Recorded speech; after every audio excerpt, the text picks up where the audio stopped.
So let's get into the game. Number 4, Orange Esports against TODAK. Well, things are gonna get a little bit spicy. I wonder how Balance is gonna be playing this. Are they gonna play him on the mid lane or the gold lane? Seems like he's gonna be going down towards the bottom side. So that's gonna be a Leslie versus Cloud matchup, and I feel like it favors Balance a little bit more compared to Cloud rather early. I beg to disagree. I think Valence is basically going to be playing under his turn for a majority of this game, because as soon as somebody affects it, and Orange Esports, they need to always have mid lane control. Look at this. Stormy wants to make sure that he wins this lane as soon as possible, because Valence is so weak in lane. He's only relevant once he has 3 items. Oh, Valence is just harassing Momo. Look at he's just pretty much straight up outraging Momo from the get-go, and he doesn't even have the wave clear to do so. I like a little bit early value coming in from him.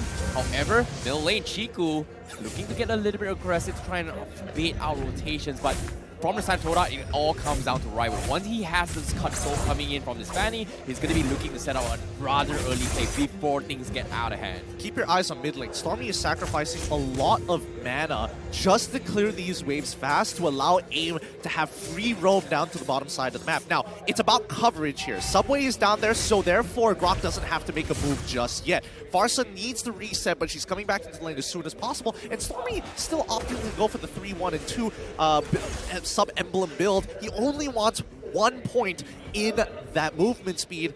I don't know. I would like to see 2, but the magic penetration and just the raw magic power is relevant. You know, you talk about penetration. I like the adaptation coming from Yumski as well. He didn't exactly go for the cohesive blast, but instead he went for the nasty instead. However, bottom side, Balance, he managed to throw rival off guard.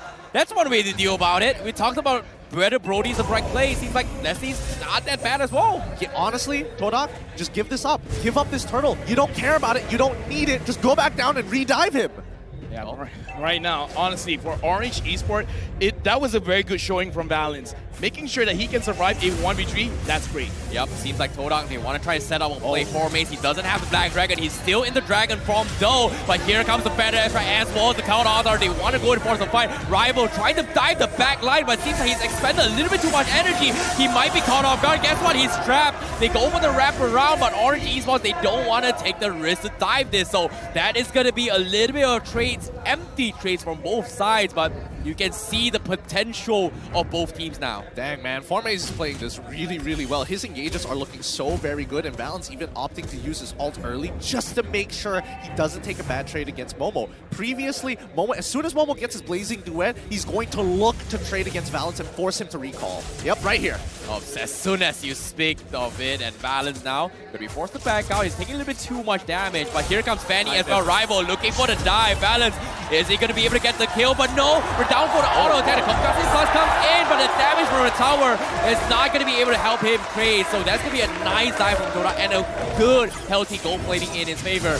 Orange Esports, they need to trade the turtle right here, right now, but TODAK, they're just slowing him down. They use the Feather Air Strike to zone on Yumski, but TODAK will gladly give the turtle by taking down Balance. Yep, again, it's about this push and pull with these objectives. TODAK decide to sacrifice this turtle to get a kill and dive the bottom side. They even break Momo out of that tier 1, so there's nothing to worry about. The lane swap will come soon, but until then, TODAK, just take your time with this. Ooh, you can see the tensions are pretty high. TODAK, they're not feeling a little bit oppressive as before. They're playing a little bit more safe and defensively now, waiting up on Momo's timing as well as 4 Maze before this next setup. Whereas Orange Esports is just making sure that Balance has free control of the farm. But as of yet, Yumski might just go for a couple setups, but the Grok coming from AIM is just a little bit too annoying to deal with. But top side as well, 4 Maze hesitated to make a dive as well. Yep, seems like he's gonna try to make it a 10 as well. Petrify comes in. Rival also gonna be joining the fight with the control. They get the kill in. Neo forced the flicker out of that. And guess what? Patience paid off. It all comes down to 4 Maze setting up the fight. What a save coming out from Chiku, guys. Makes it just in time and max range. And as of yet, bottom side as well, Yumski is going to get caught out. The ultimate coming from Valence is going to be there, but Momo, as soon as he shows himself, Orange Esports says, you know what? I don't want to fight this. I don't want to deal with the Blazing Duet, man. We're winning. Just play it safe, bro. Right now, looking at Orange Esports, I think it's 5-0, but Stormy is going to get engaged. Oh no, Stormy is going to be in trouble, but no! Clutch flicker to get out of that. Rival did not see that coming. What a clutch! That, honestly, I think Rival could have played that engage a little bit better and saved the cutthroat for just that moment. I do feel he got a little unlucky there. Oh. No. It's just Stormy being the KDA king, man. But I was going to say, Orange Esport, I think it's fine for them to even slow down the game a little bit. Now with the pause coming in, we can talk about it a little bit more.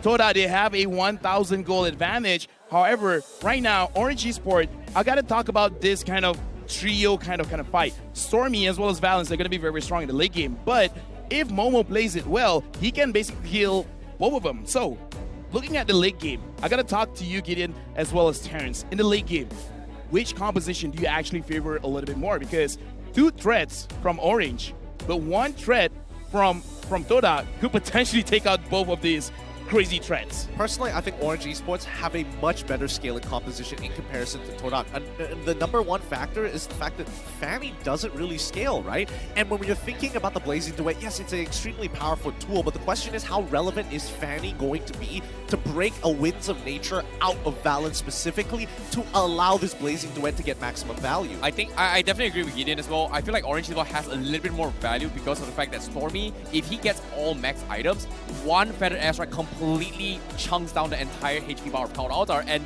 of course, if TODAK decides to clump up and if they get caught up with 1 or 2 combos in, everyone is going to be straight up silenced on the spot, and they will be easy pickings for the rest of members coming from Orange Esports. So it's all about catching with those timings, and I agree, Fanny is going to be the key player coming from TODAK Rival. He had a lot of attempts, but he needs a little bit more, especially in shutting down Stormy. I think the most important, another factor here is the fact that Orange Esports' composition is a lot easier to execute compared to TODAK's. Because if you're thinking about TODAK, how do they actually break out from that later game fights? It has to come down to a few factors. They have to break the Winds of Nature, they have to figure out a good engage, and somehow Yumski has to have his flicker up while Formaze looks for engage with the Petrify. Well, Genius 1 up on Subway. He's going to be able to scale Stormy up a little bit more in terms of damage output, but TODAK, are they going to try to make a play? Formaze scouts out aim in this vicinity. However, he's going to be left alone on the top side. He might actually get dived on. Fortunately for him, he does have the Black Dragon, so it's a little bit of housekeeping coming in. The Orange Esports will have the bigger picture, and that's going to be Turtle. He scouts out Chiku, Yumski as well. But seems like Rival, seems like he is going to get the Turtle. Meanwhile, top side as well. A couple of trades coming in, but there's nothing much happening from both sides. It's all about playing the waiting game, and I think Orange Esports, they are going to be late to the party. Yep, seems like they will concede the Turtle in his hands instead. Yeah, and I think Orange Esports is doing a good job at just positioning themselves as if they're going to take this turtle, but honestly, they're not even looking to fight. They're looking for a pick. They're looking for somebody isolated to take a free kill.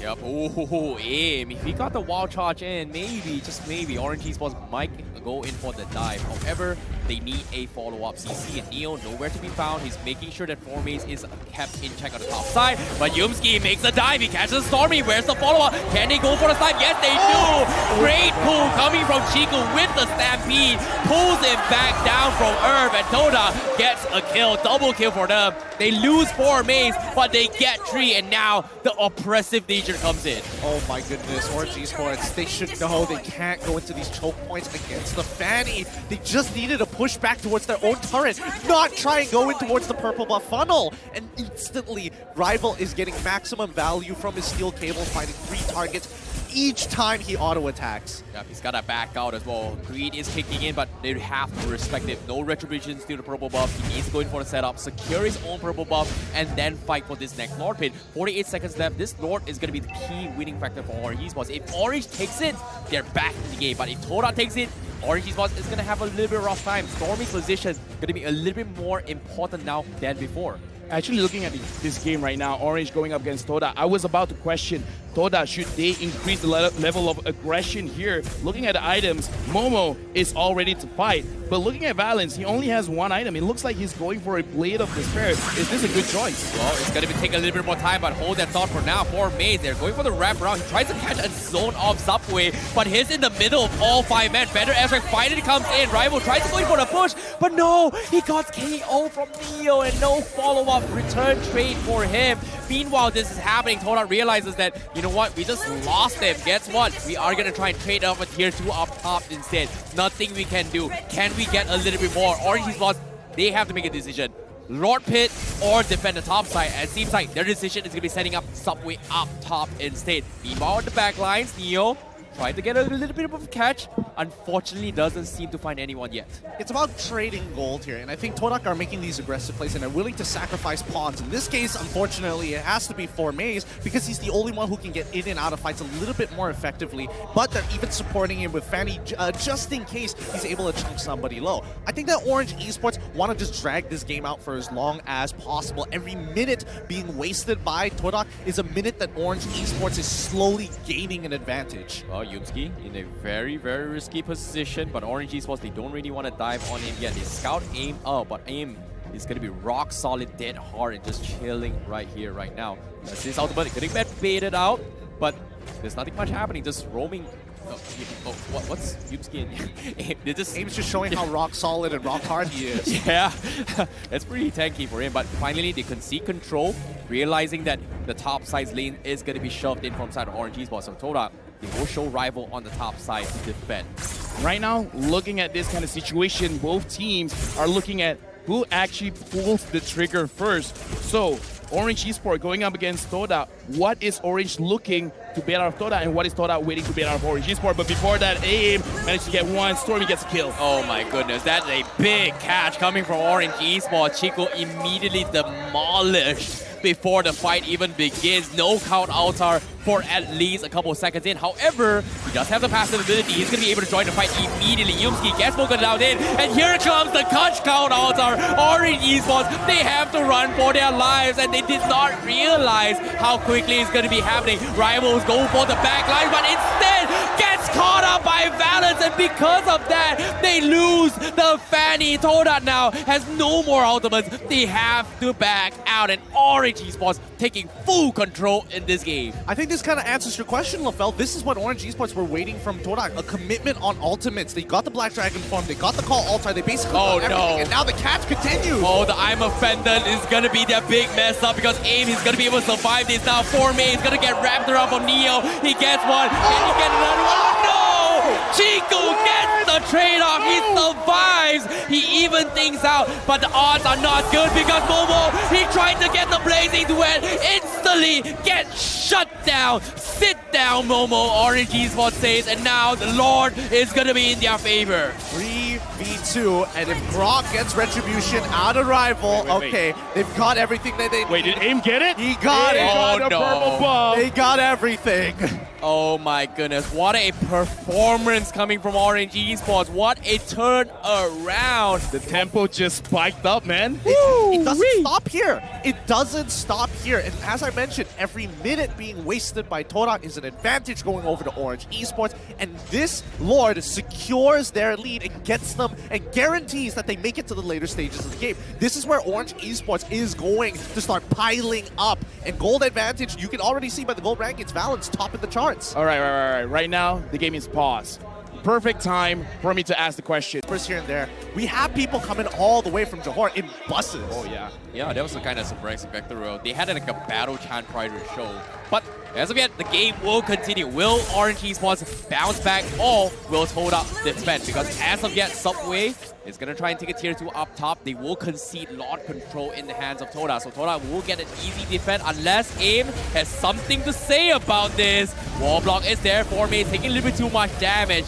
They don't want to take the risk, but Rival still thinking what he needs to do. He doesn't have the purple buff, so that is going to put TODAK in a very disadvantageous position. Okay, so Orange Esports decide to take the safest play possible. They're not committing too much to anything. They're just using the Feather Airstrike. They're also using Leslie's ultimate to get some vision to know what TODAK is up to, so they don't have any aggressive positions around them. So TODAK just making sure that they can defend their inhibitors. Orange Esports looking for a mistake. Yeah, right now, Orange Esports, they're really holding down the map. So, very quick question. TODAK, who are we looking at to make a play? Is it Momo? Is it 4Maze? Is it Rival? Who is going to start the downfall of Orange Esports? I think if anyone was to start the downfall of Orange Esports, it's really between Formaze and Yumski. And I'm looking particularly at Yumski because the only times he can make big plays is when he has Flicker. Yeah, and I'm a little bit surprised by itemization from both sides as well. As we can take a quick look on the itemizations, both teams not having their immortalities up yet. I think AIM is going to go for it for now, but I think right now both teams, they have to take a little bit slow pill, try to build up those immortalities instead of making mistakes right now. I beg to differ. I think Orange Esports, they need to commit to getting 4 full damage items to make sure that they scale, especially for the core, Stormy, as well as Valence. Everybody else, yeah, think about getting an immortality, but they need to get tanky. Subway, he's got his 4 items, so he's eventually going to get his immortality one way or another. Right now, it's 14 minutes in the game. It's not like super crucial. If someone dies, it's not going to be 1 minute just yet. It's going to be around 30 to 40 seconds. But we saw that Orange Esports right now giving the orange buff onto Valence. You thought Leslie hurt before, it's going to be a little bit more now. Yeah, and look, oh, it's so smart using the ultimate to actually open up the map to not risk somebody getting caught. Yeah, this is so smart coming from Orange Esports. A little bit of map control as well for vision control, but TODAK, you can see Momo from the side. He found Stormy, he's looking for the flap as well. Blazing Sword comes in, immediately Subway tries to take a jab at him. Unfortunately, doesn't have the damage. Count Alter comes in, Formaze tries to re-engage. They get the trade on the jungler. No jungler from Orange Esports. They have to force the fight now, and here comes Rival. He finally dives them. Valence will narrowly escape this, but Orange Esports, they have to back out now. No jungler available means the Lord is going to be out for grabs. TODAK, can they find time? Because Abe, he gets a 3-2-man wall touch, but Valence, he gets rolled back by Yuski. He did the Abe play on him. He did it in your face. Orange Esports, you think I can't do it? Guess what? I'm the better player. And now Neo left all alone against TODAK. Yuski buying a little bit more time. A second I'm offended to allow Chiku to get the kill. TODAK comes up on top, and now the Lord is going to be in their favor. Okay, with the Luminous Lord, TODAK should be able to get at least 1 inhibitor off of Orange Esports, but let's not forget that Orange Esports does have some good high ground defense. What happened there, Valence? Why did he flicker into that position? I think he wanted to go for that nasty combo to get double the true damage there. Yeah. The knockback auto attack instantly to his first ability to get the auto attack again. A little slow on the combination, but unlucky at the same time that he got hit by Lord. Yeah, right now we got to analyze what happened just now, where it looks like the person that made the play was Momo. He saw Stormy and he thought, you know what, that's enough. But Subway made a mistake. He died, and then Orange Esports, they thought they could outplay it. And Valence, he did well. But the moment he got caught by Yumski, the damage from the Lord, the damage from TODAK, that was enough to make a potentially good play into a mistake. TODAK used the Lord to their own advantage. 2 opportunities to actually make it happen, and both of those times, it was a little wasted from either team. Oh my goodness, Rival! You talked about late game potential. Where does Fanny get the damage? That's the damage right there, because Neo out of commission, 35 seconds on the sidelines. Lord gonna be coming in for me. He's gonna be dropping the Black Dragon preemptively with the count outs. Are they zoning up Orange Esports, but all for the purpose of taking the outer turrets. Second one down, all of them are out potentially, but do they force the issue? Do they go for the crystal, or do they go for it all? Because now TODAK, they have to make a play. The Stampede comes in, they get the catch, they're going for the dive with the trunk here, coming for Subway. He's gonna keep him alive, but look at this, Momo, they focus on the crystal, they take it into the grand finals.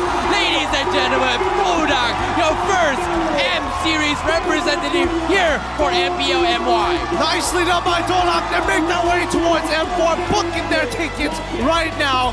GG. Well played to TODAK. What a turnaround. But that was an amazing game, man. Orange could have taken, but here the crowd. This is the first representative that is going to Jakarta. And Orange Esports is not over for them yet, but it's not going to be easy. They're going to the lower bracket. And right now, both teams, man, this is quite the struggle, but we're going to go over to the stage where the host will take over to talk to TODAK. Bye.